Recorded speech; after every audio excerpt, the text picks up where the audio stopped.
I was at work reviewing supplier compliance reports when my phone buzzed for the fifth time in a row. All the missed calls were from the same number, home.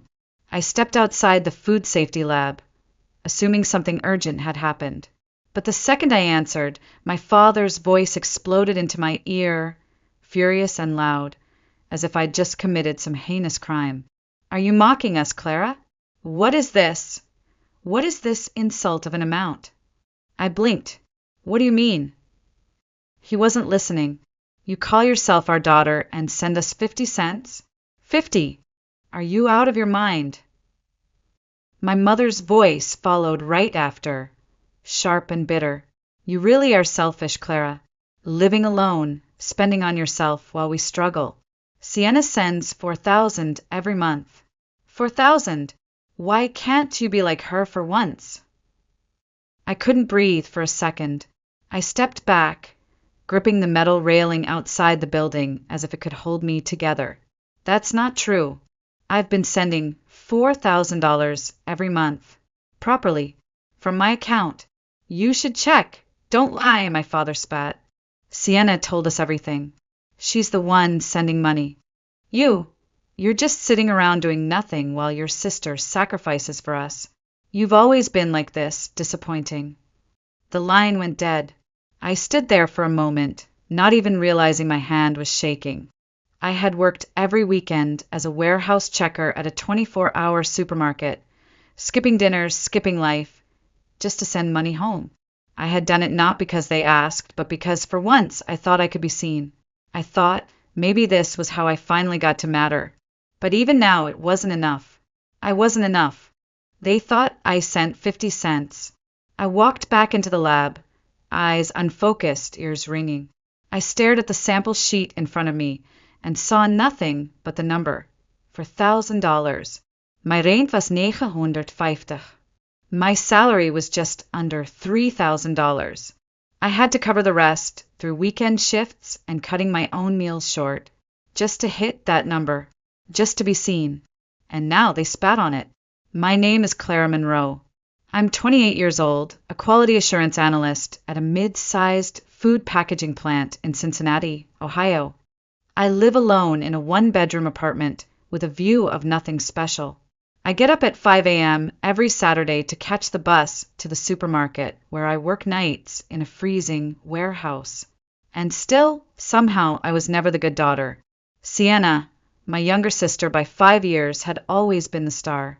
Tall, dazzling, born with a face that drew compliments like flowers draw bees. She had been called angelic since she was in kindergarten. She always got the last piece of cake, the new clothes, the private music lessons. I got her hand-me-downs in silence. Still, I had never expected that after all these years, after working 2 jobs and living on rice and canned beans, they would still believe I was the selfish one. That night, I didn't cry. I didn't rage. I just stared at the bedroom ceiling until morning and asked myself the same question over and over. What am I to them? Growing up, I learned early that being the older sister didn't mean being looked up to. It meant being invisible. My earliest memories aren't of birthday candles or bedtime stories, but of standing at the kitchen doorway, watching my parents fuss over Sienna like she was made of glass and gold. "She's got that spark," my mother used to say, brushing Sienna's hair as if it were spun silk. "That face belongs on TV." Strangers in grocery stores would stop us. "What a gorgeous little girl," they'd coo, leaning toward Sienna. "She should be a model." Then they'd glance at me and say nothing. At first, I told myself it didn't matter. I wasn't in this family to win beauty contests. But when you're 7 years old and wearing secondhand jeans that don't quite fit while your sister twirls in brand new dresses from the boutique downtown, you start to feel it. The difference. It was in everything. When I wanted to join the school choir, my parents told me the fees were too high. "It's just singing, Clara. Focus on your studies." But when Sienna said she wanted ballet lessons, the check was written the same day. She didn't even like ballet. When Sienna wanted her own room, my parents looked at me and said, "It's only fair. She needs space to grow. You don't need much, Clara." So I packed up my clothes and moved into the living room, next to the old cabinet with our grandparents' photographs. No one asked me if I was okay with it. They just assumed I'd understand, because I always did. It was my grandfather, Walter Monroe, who made me feel like I was more than background noise. He was the one who held my hand during thunderstorms, who brought me violets every spring, who sat me on his lap and told me stories about brave women and quiet victories. He was the one who named me Clara, because you were born just as the violets bloomed, because you'll grow strong and quiet like them. He died when I was 9, and from then on, there was no one left in that house who really saw me. I didn't complain when I had to wear shoes with soles flapping. I didn't protest when Sienna borrowed my markers and never returned them. I didn't cry when she told me, "You can't borrow my stuff. It's mine, but I can use yours, you don't care." When I brought it up, my parents said the same thing every time. "Clara, let it go. You're the older one. Be mature. Sienna's still a child." Even when she lied, even when she screamed at me for things I hadn't done, even when she broke my science project the night before the fair, and I had to present a paper instead of a model. No one ever scolded her. No one ever apologized to me. I used to think maybe it would change. That one day they'd look at me and say, "Clara, we see you. We're proud of you." But that day never came. Instead, what came was Sienna's acceptance letter to a top-tier university, fully funded by our parents. And me? I didn't even get a chance to apply. "We can't afford it," they said. "You should find a job after high school." Think about Sienna's future, too. They weren't poor. Not really. But when it came to choosing between the two of us, they always knew who deserved more. And it was never me. I was 21 when I moved out. It wasn't out of rebellion. It was survival. I just started working at a food packaging company 3 train stops from home. And though the salary wasn't great, I thought maybe if I stayed at home a few years, I could save enough to go back to school or just breathe. But even after high school, nothing changed. I was still the afterthought, still the one who had to wait to shower, still the one who ate dinner alone if Sienna was in a mood, still the one expected to step aside when her voice got louder. So one evening, without telling anyone, I packed 2 suitcases, grabbed a used microwave from a Craigslist ad, and rented a studio apartment downtown. It was small, drafty in the winter.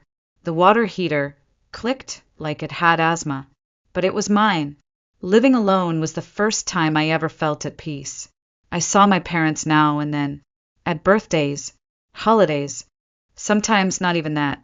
But I always called. I always sent cards. I always remembered anniversaries. Maybe I thought that would be enough to prove I still cared.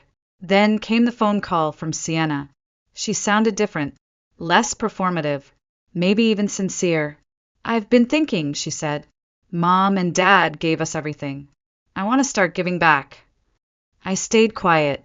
She went on, voice unusually enthusiastic. "We should send them money, Clara. A thank you. Just $4,000 a month. Between the 2 of us. I mean, I'll cover most of it. I make more than you. But I thought we could do it together." For 1,000? That was more than I paid in rent and food combined. I hesitated. "That's a lot, Sienna." She giggled. "Modeling pays well, you know. I've been doing some influencer gigs too. And anyway, I think Mom and Dad would be really touched. We could surprise them. Oh, and let's send it under a fun name. Maybe Rain. So they won't know right away." I didn't understand the point of the secrecy, but something about her tone, hopeful, bright, made me want to believe. That maybe Sienna was finally growing up. That maybe this could be our shared olive branch. I agreed. That night, I opened a joint transfer app and scheduled $2,000 from my savings to go out the next morning. My salary was just shy of $3,000. That meant I'd have to find another $1,000 every month.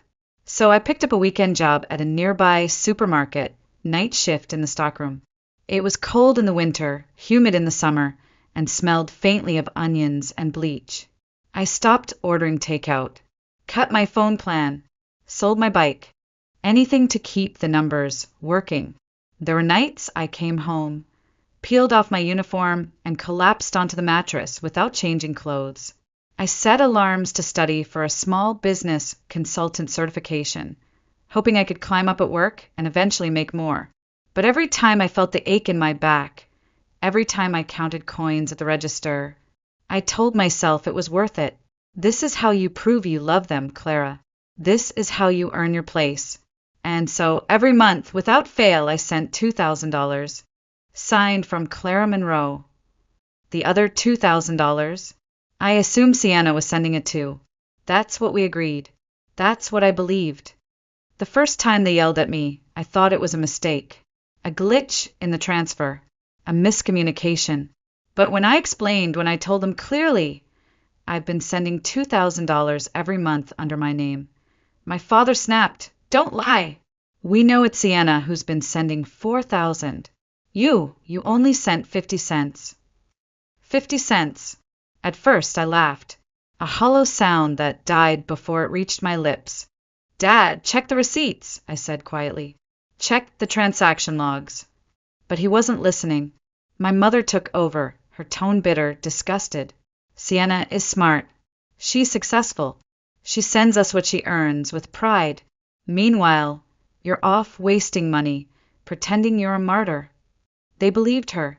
They believed that Rain, the name Sienna insisted we use, was her stage name, her mark of generosity.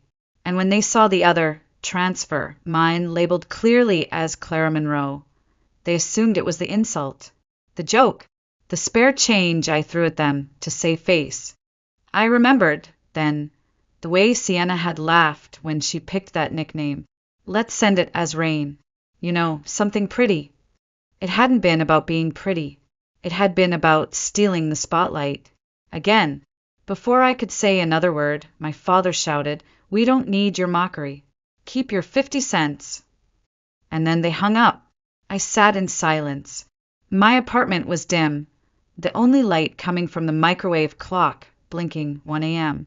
I didn't cry. I didn't scream.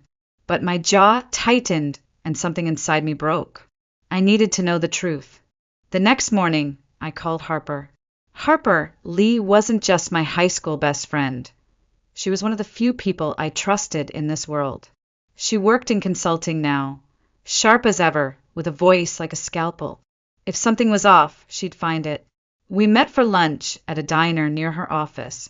I hadn't even finished telling the full story when she leaned back in her chair, arms crossed. Clara, you're too kind. That's your problem. You've been bleeding for a family that would never even give you a Band-Aid. I blinked. She went on, voice low, deliberate. Let me ask you something. Your parents, are they really broke? Or are they just used to guilt-tripping you into giving them money? I mean, they said there were debts from raising us. Harper scoffed. You didn't even go to college. Sienna got the degree. The new clothes. The room to herself. What part of the spending was on you? I didn't answer. Harper leaned closer. Do you even know what Sienna does with her money? Or if she even makes money? The words sat in my stomach like ice. Later that night, Harper called again. Her voice was flat. I asked around. Sienna doesn't have real gigs, just scraps from online catalogs. She posts throwbacks to old shoots to make it look like she's working. And get this, someone told me she's been telling her friends, my sister supports me.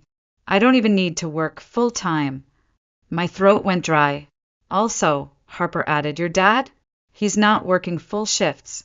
He's been spotted at that sketchy casino outside town. And your mom? She's been bragging about her new designer bag. Gucci, I think. Everything inside me burned. I had starved, worked in freezing warehouses, sacrificed sleep, weekends, and peace for them, and they used that money to gamble, to shop, to lie. That night, I stopped the payments, and I promised myself I would never give them another dollar, not unless they knew what it cost me to earn it. 2 months passed. I ignored the calls, the texts, the guilt-laced voicemails from my mother. I blocked Sienna on every platform. Silence was the only language I had left, and for the first time it felt powerful. Until one morning, just past 8 a.m., my phone rang again. I don't know why I answered. Maybe I was ready. Maybe I wanted to hear it. "Clara!" Sienna barked. "Why haven't you been answering? Why did you stop sending money? Are you out of your mind?" She sounded frantic. Not angry, panicked. "I'm already drowning in expenses. I told Mom and Dad it was from both of us, and now they think I lied." There it was, the truth she had danced around for years. "You did lie," I said flatly. There was silence. I continued, calm and slow. "You said it would be our gift. Equal. You never told them I was the one sending the money. And now you're mad because your story is falling apart." She started to speak, but I didn't let her. "Do you know how many weekends I spent in a freezer just to send that money? While you were getting facials and throwing influencer brunches." More silence. "I know about the debt," I added. "Or should I say the lack of debt? There never was any, was there?" She tried to deflect. "You don't get it. The modeling world is brutal. I'm doing my best." "No, you're not," I said. "You're doing what you've always done. Using people." Then I hung up, but the fallout was only beginning. A week later, my parents showed up at my apartment without warning. Sienna was with them. Their faces were drawn, tired, but their eyes lit up the second I opened the door. "Clara, there you are!" my mother exclaimed, like this was a reunion, not a reckoning. "We've been trying to reach you," my father added. "We need your help, just a little loan, to get us through this rough patch." Sienna stood behind them, lips trembling. "Please, I made a mistake. I thought I could pull it off. I thought the new agency was real." I stared at her. "What agency?" She looked down. Then it all spilled out. Sienna had been scouted, so she thought, by a premium talent agency in New York. They promised her a lead role in an indie film and a contract if she could pay an entrance investment fee. So, naturally, she asked our parents for help. My father gave up his early retirement fund. My mother took out a personal loan. Sienna wired the money. And then silence. No one from the agency ever called back. No contract. No contact. It was a scam. And they'd lost everything. The house had to be sold to cover the loan defaults. They moved into a crumbling apartment complex on the east side of town. My father picked up temp jobs to stay afloat. My mother started cleaning offices. Sienna, jobless, humiliated, bounced between nightclubs, trying to earn tips as a hostess. But her attitude made her impossible to keep. They had come to me as a last resort, and I looked at them like strangers. You threw away my trust. You chose her lies over my reality, and now you want my help. My mother flinched. My father's jaw tightened. Sienna whispered, "Please, Clara, we don't have anyone else." I stared at them a long time. Then I said without blinking, "Before you come to me, go to the police. Go to a therapist. Go to the mirror." And then, for the second time that year, I closed the door in their faces. The knock came again, louder this time, more desperate. I didn't answer. I watched from behind the curtain as they stood there, shifting on the porch like they still belonged. My father was checking his watch. My mother whispered something into Sienna's ear. Sienna just stared at the floor like a child who finally realized there were no more toys left to break. Eventually they left, but not before sliding an envelope under the door. Inside was a single piece of paper, hastily written. "No, dear Clara. No, we're sorry." Just a list of numbers. And a final line scrawled at the bottom. "We'll use your grandfather's savings if you refuse to help. Consider this your last chance." My blood went cold. That money wasn't theirs. It wasn't even for them.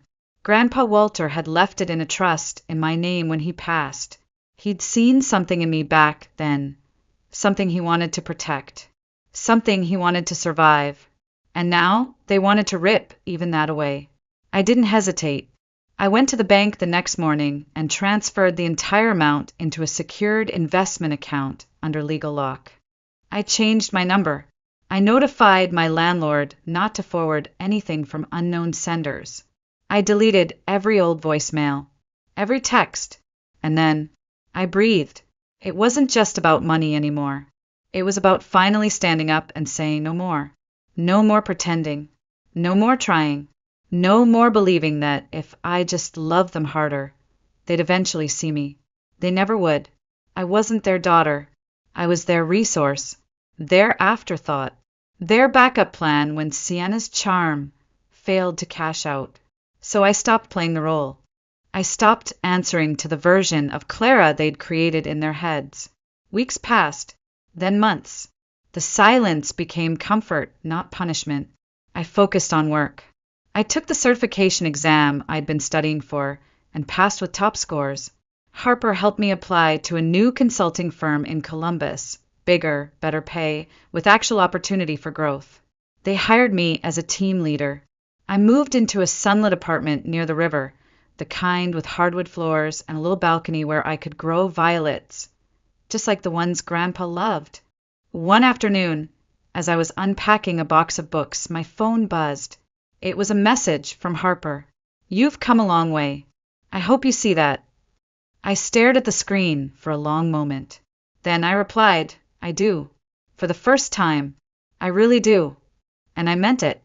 5 years later, I would think back to that day as the real beginning of my life. Not the day I graduated. Not the day I moved out. But the day I chose myself. The day I let them go. And watched myself rise in the silence they left behind. 5 years. That's how long it had been since I last heard their voices. In that time, I got promoted twice. I mentored 3 junior analysts. I built a tiny garden on my apartment balcony and learned how to make bread from scratch. I traveled. I read. I laughed more than I thought I ever would. And I never once looked back. Not until Harper's wedding. It was a warm October afternoon in Miami. Sky like silk. Breeze rolling off the ocean with just enough salt to remind you where you were. The ceremony was held in a seaside chapel, small but radiant, filled with soft music and the kind of laughter that only comes from people who truly love each other. Harper looked stunning. Her gown simple, her eyes brighter than I had ever seen them. She had always been the strong one, the one who pulled people back from the edge, the one who reminded me that love didn't have to be something you begged for. Her husband, Michael, was kind, patient, the sort of man who never needed to be the loudest in the room. Together, they looked like a promise finally fulfilled. As the reception settled into a rhythm of toasts and slow dancing, Harper came over and took my hand. "Clara," she grinned, "there's someone I want you to meet." I followed her to the edge of the terrace, where a tall man stood watching the ocean. Tan suit, light beard, smile that flickered even before he turned to face me. "This is Nick," Harper said, nudging me. "Architect. Heart of gold. Has a thing for violets, apparently." Nick laughed, the sound low and easy. "Only because they're stubborn flowers. They bloom, quietly, even when nobody's watching." I raised an eyebrow. "That sounds familiar." He looked at me then, and I swear, for a moment, it felt like the world paused. We talked the rest of the night about books, cities, how the Midwest teaches you to hold silence like armor, how sometimes letting go of your family is the only way to build one of your own. He didn't ask me what happened, and I didn't offer it. Some things don't need to be explained to be understood. Later, as the evening faded into candlelight and the DJ started playing soft jazz, I stepped outside to the balcony alone. The sky stretched wide, cloudless, infinite. The kind of sky Grandpa Walter would have loved. I closed my eyes. "Are you watching, Grandpa?" I whispered. "Your Clara's okay now. I'm blooming, just like you said I would." Somewhere in the distance, a bell rang softly. I smiled. Maybe this wasn't revenge. Maybe it was just freedom. And maybe, just maybe, that was the most powerful ending of all. I walked into my parents' house wearing the wedding dress I'd had custom made. Riley twirled under the chandelier, champagne flute in hand, surrounded by people clapping like she just cured cancer. She saw me standing there and smiled like nothing was wrong, like this was just another fun little story for her to post online. 3 weeks earlier, everything was still intact. February in Santa Fe was cold, but peaceful, the kind of quiet that wrapped around your ribs and held you gently. Elliot and I were finally planning the life we wanted. He was steady, thoughtful, an architect with rough hands and a soft voice. He never raised his voice, never interrupted me when I spoke, and looked at me like I was the most interesting part of every room. We got engaged in December in private. No big announcements, no Instagram posts, just a wood-carved ring, 2 mugs of hot cocoa, and the desert sun setting behind the cliffs. Our wedding was set for May 20th. Small, meaningful, nothing flashy. Just friends, students, colleagues, and the art gallery where we met. Galileo Gallery, tucked between 2 adobe buildings and filled with imperfect beauty. I'd sent the invites. I'd confirmed the string quartet. I even had my dress, made by a former student, hand-stitched with olive branch embroidery, because Elliot said I reminded him of quiet resilience. It was all coming together, until Riley called. She said she had big news, and insisted on a family dinner. I should have known. When I walked in, I immediately saw the banner. She said yes. Balloons, a giant cake, our mother recording everything on her phone. Dad was opening champagne. Riley stood in the center of it all, glowing in a white cocktail dress, holding hands with a man I barely knew. Everyone, she announced, Jasper and I are getting married. I froze. We all had. The man had only been in the picture for 6 months, flashy, smug, always talking about his investment portfolio, like it was his personality. May 20th, she continued, beaming. Isn't that wild? Meant to be. I looked at her, then at my parents. No one said a word. That's my wedding day, I finally said. Riley laughed. Yeah, I know. But, you didn't trademark it, right? Besides, yours is just a tiny ceremony. Ours is going to be an event. We're doing it at our Lindo resort. Jasper's uncle got us the ballroom. I waited for anyone to speak up. To say this wasn't okay. My father just shrugged. It makes sense, Lena. Riley's wedding is going to have more people, more family, more media coverage. My mother added, you can just move yours to the following weekend. It's not like it'll matter. Yours is more personal anyway. I felt like I was watching a car crash in slow motion and couldn't move. My heart was pounding, my throat dry. I'm not rescheduling, I said quietly. Riley's smile slipped. Why are you being so selfish? I stood there for another few seconds, taking it all in. The decorations, the cameras, the fact that no one saw a problem with this. Then I picked up my coat and left. My mother called after me. Think about the family, sweetheart. But I didn't look back. Not this time. It was a Thursday morning when the call came. I was at my office on campus, grading midterm design portfolios with a cold cup of coffee beside me when my phone buzzed. Hi, this is Kara from Galileo Gallery. I'm really sorry to call like this. I sat up. What's wrong? There was a pause. We've had a change in booking for May 20th. The space has been re-reserved. I blinked. No, that's not possible. That date's been ours for over a year. I know. I double-checked the records. The new reservation was made in person yesterday under Riley Caldwell. I didn't even hear the rest. Everything around me stopped. The hum of the fluorescent lights, the wind tapping on my window. I was staring at the same name that had shared my childhood, my birthday cakes, my secrets, now printed across a contract that used to belong to me. Riley hadn't just taken my date.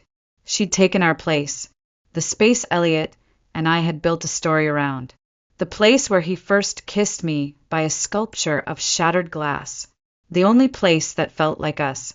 I hung up the phone without saying goodbye and just sat there, numb. When I told Elliot that evening, he didn't flinch. He sat beside me on the worn couch, took my hand, and let me speak. I told him everything. How they brushed me off, how Riley smiled like a victor, how my own mother said, "It's just a venue." And he just nodded, like he already knew this wound ran deeper than logistics. The next day, I drove to my parents' house, not to ask for help, but to see if there was even a shred of decency left in them. I didn't get past the second sentence. "You should have finalized your deposit earlier," Dad said, without looking up from his newspaper. I did. She outbid me. "Well," he replied, folding the paper, "you can't be surprised. Riley's wedding is going to be much larger. More exposure. It's good for the family." The family. That word kept echoing like a curse. Mom didn't even fake concern.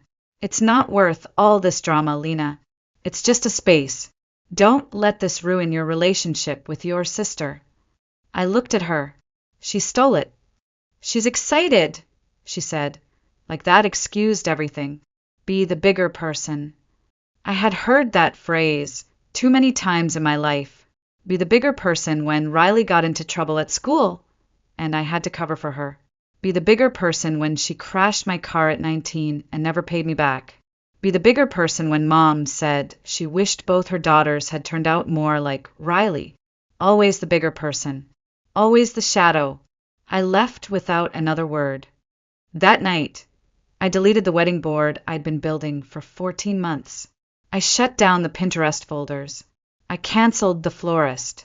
I folded my dress back into its garment bag and zipped it up like I was sealing away a version of myself that no longer fit.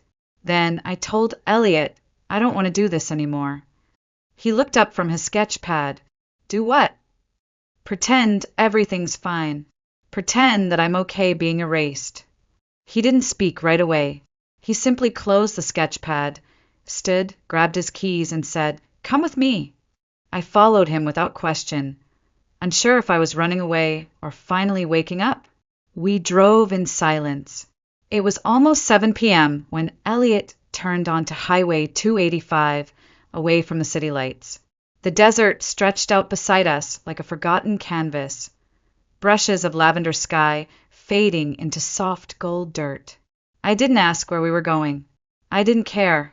I was exhausted, not just tired, hollow. I had been holding up too many things for too many people for too many years. And now, the one thing that was supposed to be ours had been stripped from me like it never mattered. We drove another 20 minutes into Tessuk Hills before he slowed at an unmarked turn. A tall, wrought iron gate stood ahead, half covered in ivy. A security camera clicked. The gate opened. I turned to him. "Where are we?" He didn't answer, just kept driving. We rolled through a winding gravel road surrounded by juniper trees and wild desert blooms, until a structure appeared, low, long, and made entirely of glass and stone. It shimmered in the fading light, as if it had been carved from the land itself. A private estate, a work of art. I sat up straighter. "Elliot, whose place is this?" He finally looked at me. "I designed it." "You designed it?" He nodded. "Built it. Own it." I blinked. "What do you mean, own it?" He parked beneath a curved overhang and turned off the engine. For a moment, the car went still, like the world had held its breath. "I haven't been completely honest with you," he said. "Not because I didn't trust you, but because I've seen what happens when money enters the room." My breath caught. "I grew up differently," he continued. "Quiet family, old money, but I walked away from all of it. I hated the entitlement, the performative generosity, the way people clung to status instead of substance. So I left and started over, under my own name on my own terms. That gallery where we met, I donated that installation." He smiled just barely. "I kept my profile low for a reason. I didn't want to be someone else's ticket or trophy. I just wanted someone who saw me." I didn't know what to say. I just stared at him, at the man I thought I knew, who apparently owned one of the most stunning private properties I had ever seen in my life. He opened the door and stepped out, then came around and opened mine. I followed him through a curved glass walkway into the heart of the estate. Light sensors flickered on, illuminating a minimalist interior. Polished concrete floors, soft leather, warm oak shelves stacked with art books, and a central atrium with a reflecting pool lit from below. "This is unbelievable," I whispered. He stopped beside the atrium and turned to me. "If you still want to get married on May 20th, Lena, this place is yours. All of it. For the wedding. For anything." My throat tightened. "You're not doing this to one-up Riley, are you?" "No," he said gently. "I'm doing this so no one can erase you again." I stood there in that silent, echoing space and felt something shift. Not just gratitude, not even love, but dignity. After all the bending, the shrinking, the swallowing of hurt, I was finally being offered something I didn't have to fight for. A place of my own, a future I could claim. I reached for his hand. "Then let's make it unforgettable."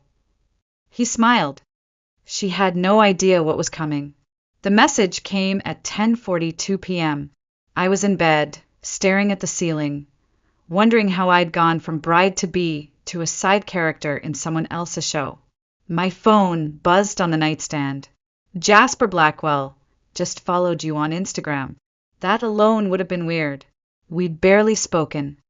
I remembered him from a few family holidays, always talking over people, always with a drink in his hand, always more impressed with himself than anyone else was. But what followed made me sit up straight. DM from Jasper. "You deserve better than what they did to you. Can we talk?" I stared at the screen. Once. Twice. 3 times. Part of me thought it had to be a prank. Another part, a louder, more familiar part, knew exactly what this was. Riley's picture-perfect fantasy was starting to fray at the seams. Still, I didn't answer. I locked my phone and tried to go back to sleep, but the words kept echoing. "Can we talk?" The next morning, I showed Elliot the message. He didn't look surprised. "Answer him," he said simply. "What? Why?" "Because sometimes the cracks show you more than the surface ever could." So I did. I sent one word. "Me why?" His reply was almost immediate. "Jasper, because I'm not blind. I see what's happening. And I'm starting to wonder if I'm just another prop in her story." We met the next afternoon at a quiet cafe near the old plaza. One of those places with uneven tile floors, soft jazz playing in the background, and baristas who wrote poetry on paper cups. I wore sunglasses and pulled my hoodie low. He showed up looking surprisingly normal. No flashy suit, no bravado, just a man who looked like he hadn't slept in days. He sat down without saying hello and went straight to the point. "I didn't know she stole your venue." I didn't respond. "She told me you canceled it, said you were having budget issues, and pushed your wedding to the fall." I snorted. "Of course she did." He shook his head. "That was just the start. The more we planned, the more I realized this whole thing isn't a wedding, it's a brand launch. She wants a Netflix-level production, has a videographer from some reality show, a whole content calendar, a fake backstory about us meeting in Bali." I blinked. "You didn't meet in Bali." He gave me a look. "We met at a corporate retreat in Scottsdale." She said it wasn't magical enough for the narrative.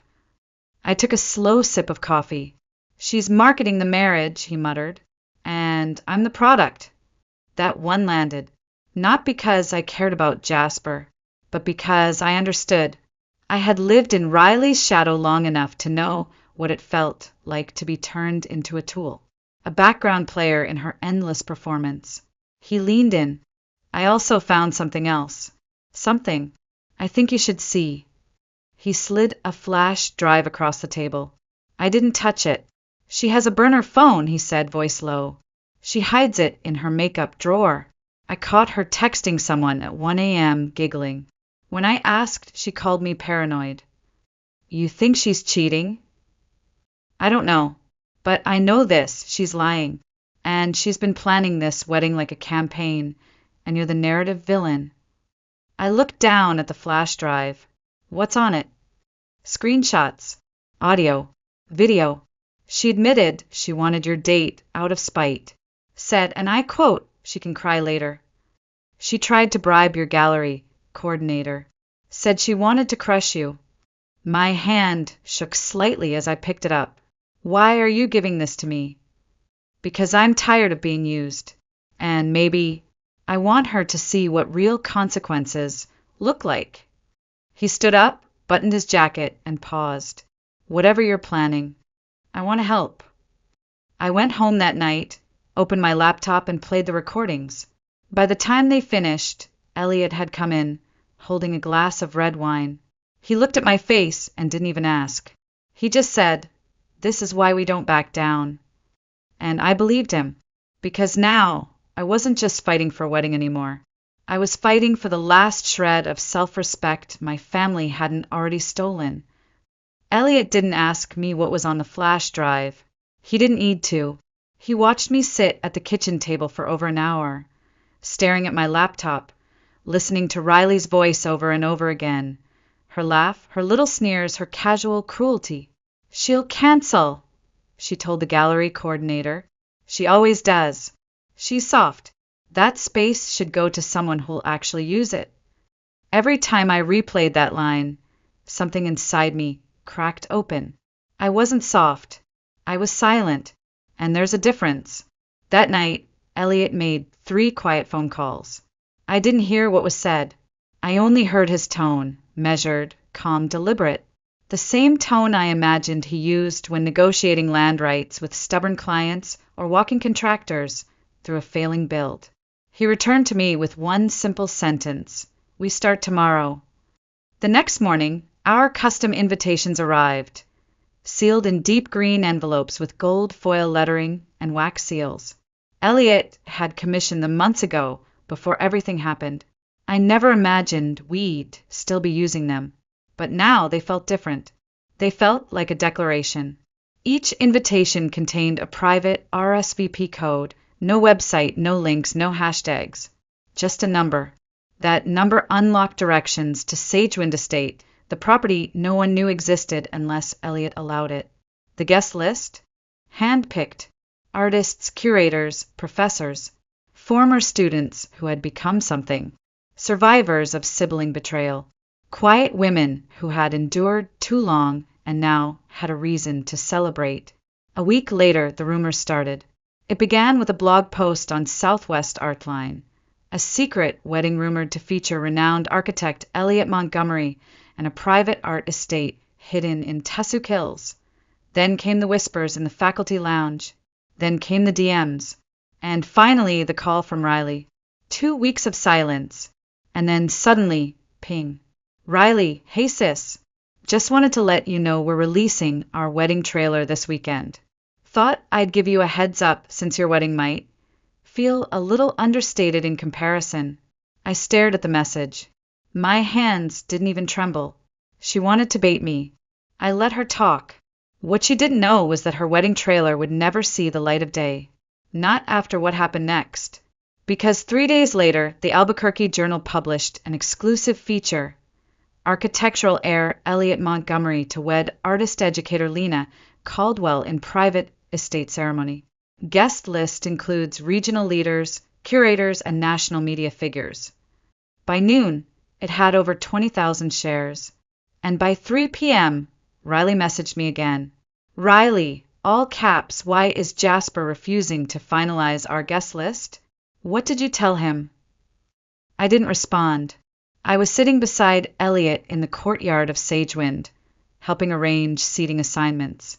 The sun was warm, the air smelled like cedar and lemon tea, and for the first time in weeks, I felt still. "Do you want her seated far from the press?" Elliot asked, half smiling. I looked up. "She's not invited." He didn't ask again. At the center of the guest list, a name had been circled in ink. Margaret Yates, editor-in-chief of Modern Woman. Riley had been trying to get featured in that magazine for 2 years. Margaret was coming to our wedding. I didn't gloat. I didn't scream. I simply stared at the name and whispered, "Let her find out the way I did in public." Elliot leaned over, kissed the top of my head, and murmured, "She will." And so the stage was set. One wedding built on love, the other on image. one with roots, the other only mirrors, and only one would survive what was coming next. I thought I'd be nervous, but the morning our names hit the press, I wasn't shaking. I wasn't crying. I was smiling. The sun was barely up, and already my phone buzzed nonstop. Calls, emails, messages from people I hadn't heard from in years. Colleagues, former classmates, old professors, even students I once mentored who now ran their own studios. They all said the same thing. I didn't know. I'm proud of you. But the one person I didn't expect to hear from showed up at my door. Jasper. He looked different. Polished, yes, but quieter. Like someone who'd just stepped off a battlefield and hadn't quite realized the war was over. He handed me a small velvet box. I blinked. What's this? He looked around, made sure we were alone, then said, Insurance. Inside was a flash drive. My stomach turned. She doesn't know I kept it.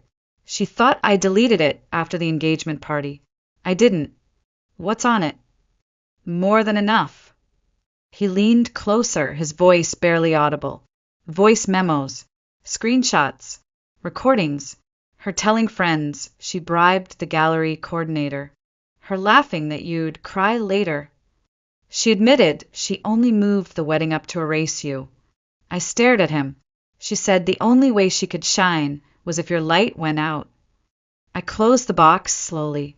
Why are you giving me this now? Because I'm done pretending. And maybe, he looked down, maybe I need to see her lose something for once. 2 days later, Riley posted her wedding trailer. Lavish shots, fake laughs, a dramatic slow-motion moment of her walking down an empty hall like she was starring in a perfume ad, and a caption that read, Can't wait to say I do to forever. May 20th, it's happening. It had 43,000 views in 6 hours. But at the same time, another video was circulating in private circles. It wasn't public. Not yet. But it was ready. Elliot had spent the past week working with a small AV team, friends from his architecture firm who owed him favors. They took the audio files, the text screenshots, the video clips Jasper provided, and turned them into a single, polished, devastating 6-minute reel. 6 minutes. That's all it would take to end her fantasy. We didn't tell anyone, not even my parents, because some things are more powerful when they hit without warning. That night, Elliot and I sat on the patio, watching the sun disappear behind the red hills. He held my hand but didn't say a word. And I realized something. I wasn't afraid anymore. I wasn't hiding. I wasn't shrinking. For the first time in my adult life, I was standing at full height, and the world would just have to adjust. The next morning, Riley messaged again. Riley, just saw the guest list on Southwest Society. How the hell did you get Margaret Yates? I didn't respond. Instead, I texted Elliot 2 words, play it. At 9:02 a.m., the video went live. Not on social media, not on YouTube, but on a secured RSVP-only page linked to our wedding invite. Anyone attending our wedding would see it. Everyone Riley had tried to impress, and they'd see it first. By noon, the fallout had begun. Riley's PR manager sent a frantic email to her sponsors. We were unaware of ongoing personal issues. Please pause public-facing collaborations until further notice. 3 brands pulled out. 2 more went silent. By 3 p.m., she called me. I didn't pick up. By 6 p.m., she called Elliot. He didn't even glance at the phone. At 10:17 p.m., she posted a cryptic story on Instagram. Some people will do anything for attention. Watch who you trust. But no one responded. Her likes were down 80%. Her comment section? Brutal. And this was just the beginning. Because May 20th was coming, and she had no idea what we had saved for the reception. The day began in silence. Not the anxious kind, not the hollow stillness that follows grief.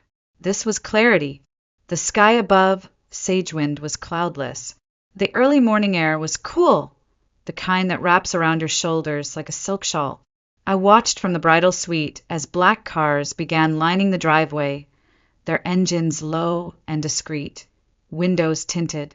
Names I had only seen on book jackets or museum plaques stepped out into the light, brushing desert dust from expensive shoes.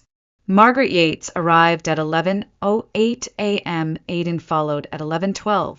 He didn't say a word when I met him at the hallway door, just handed me a final seating chart and nodded. "She's not on it," he said. I nodded back. "Good." The ceremony began exactly at 2 p.m., the same time Riley had claimed for herself. The string quartet played the piece Eliot composed for me, soft and soaring, full of little unresolved moments that melted into resolution just when you thought they wouldn't. As I walked down the aisle, I didn't feel nerves. I felt weightless. My dress was simple. Satin. No train. No veil. But I saw the way the crowd leaned forward, the way they watched, not just out of curiosity, but reverence. They weren't here for gossip. They were here for truth. When I reached Eliot, he didn't speak. He just took my hand like he'd done 100 times before, like I was already home. We said our vows beneath an arch of wild desert roses and olive branches, with the hills behind us holding their breath. When the officiant pronounced us married, the applause was warm, respectful, but it wasn't until the reception that the fire truly began. Eliot stepped up to give his toast, glass in hand, tie loosened. The room had dimmed slightly with the dusk, casting everything in gold. "Thank you all for being here," he began. "Today isn't just about love. It's about truth, and standing up when someone tries to silence you." People turned toward him. Some exchanged looks. "My wife," he said, pausing to let the words settle, "had her wedding nearly stolen from her. The venue, the date, even her dignity. But instead of shrinking, she rose."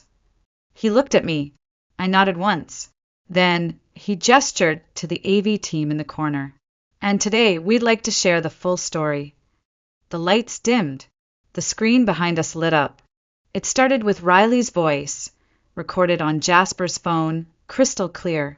"She'll cancel. She always does. She's soft. That gallery is mine." Gasps rippled through the crowd. Then came the screenshots, her text to the coordinator offering extra compensation to bump my reservation. Her message to Jasper, "This is my year. She can cry later." Murmurs. Disbelief. Then came the final clip. A hidden video, her laughing over dinner, makeup half done, wine glass in hand. If she really loved that guy, she'd step aside. He's just some artsy nobody. I'm the one with the real wedding. She's just background noise. When the lights came back on, no one spoke, until the applause started. Not polite, not reluctant. It was thunder, and that's when the doors slammed open. Riley stood at the back of the room, still in her designer gown, mascara streaked alone. She took 2 steps forward, saw the faces, heard the silence, and froze. Then came the final blow. Our mother stood up. "Talia!" she said, calling Riley by her middle name, the one only used when something was terribly wrong. "Enough. Leave." Riley's face crumpled. "What?" "You've embarrassed this family enough." "This isn't your day," she added, quieter but sharper. Riley didn't argue.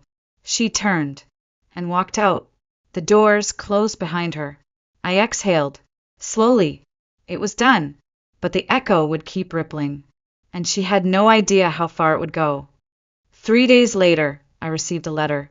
Not a text, not an email, a handwritten note, no return address. Inside was a single sentence. "This isn't over. You stole everything from me. Just wait." I folded the paper, placed it in a drawer, and closed it without another thought. Because by then, Riley had already lost everything that mattered to her. And I had already gained what she never understood. A life that didn't need her approval to mean something. The wind off the Arno was warm, like a hand brushing hair from my face. Eliot and I sat in a cafe tucked between 2 stone alleys in Florence. Our coffee cups were half empty, the sun catching in the edges of his glasses, and for the first time in years, I didn't feel like I had to brace myself for anything. There were no headlines waiting, no texts, no last-minute cancellations or demands to be the bigger person. Just quiet, just us. We spent 10 days wandering the city like we had nothing to prove. Mornings in the Uffizi, afternoons sketching doorways in forgotten courtyards, evenings drinking wine in silence, the kind of silence that wasn't awkward, just full. One night, as we watched the sunset from Piazzale Michelangelo, Elliot turned to me and said, "You look lighter." "I feel lighter," I replied, like I put something down I didn't even know I was carrying. That was the thing about being erased for so long. You didn't always notice the weight until it was gone. When we returned to Santa Fe, there was a letter waiting from the dean of my department. They'd seen the wedding coverage, seen the video, heard from donors and alumni. They wanted to offer me a new role, Director of Arts and Equity Initiatives, with funding to start a mentorship program for underrepresented student artists. I said yes, and something in me opened. The program started small, just 6 students, some first-generation college kids, one who had been told she wasn't commercial enough, another who'd been bullied for drawing abstract instead of realism. I saw pieces of myself in each of them, the parts that had been told to shrink, to soften, to step aside. I told them what no one ever told me. You don't have to be loud to be powerful. You just have to be clear. And they listened. Meanwhile, Riley disappeared. Her Instagram went blank. No more brand deals. No more curated brunch tables or wedding countdown reels. Her management dropped her. Her sponsors pulled out. Even the skincare brand she was developing issued a quiet termination notice. According to a neighbor, she moved back in with our parents. I never confirmed it. I didn't need to, because for the first time in my life, her silence didn't feel like a threat. It felt like closure.